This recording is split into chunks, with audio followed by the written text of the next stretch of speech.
This week's Torah portion, Emor, continues where the portion Kedoshim left off last week.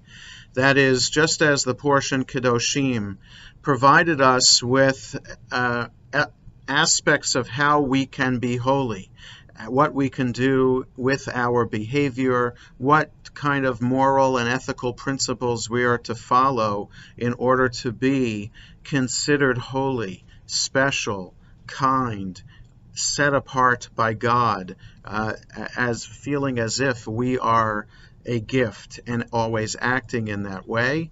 So too this portion this week, Emor, continues the discussion, but focused on the Kohanim themselves, the segment of Israeli society that are designated as those working in the Mishkan, the sanctuary, and later in the temple in Jerusalem.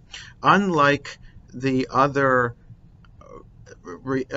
ideas that were presented in Kedoshim, here the aspects that the Kohanim of their behavior that they are supposed to follow are more restrictions on their behavior. They're supposed to refrain from lots of things. They're told who they are limited about marrying. They're told about how they cannot participate in funerals of other people except for their immediate family. They're told about their own personal appearance and physical and their own physical body that would either permit them or prohibit them from serving in the Mishkan. And so these restrictions are different than what are the elements that are related to the entire Israeli society that sets people apart.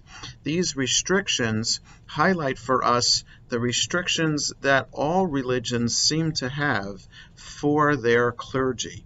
And those restrictions, for some, have led to corruption and have led to gross misdeeds, because we are all human.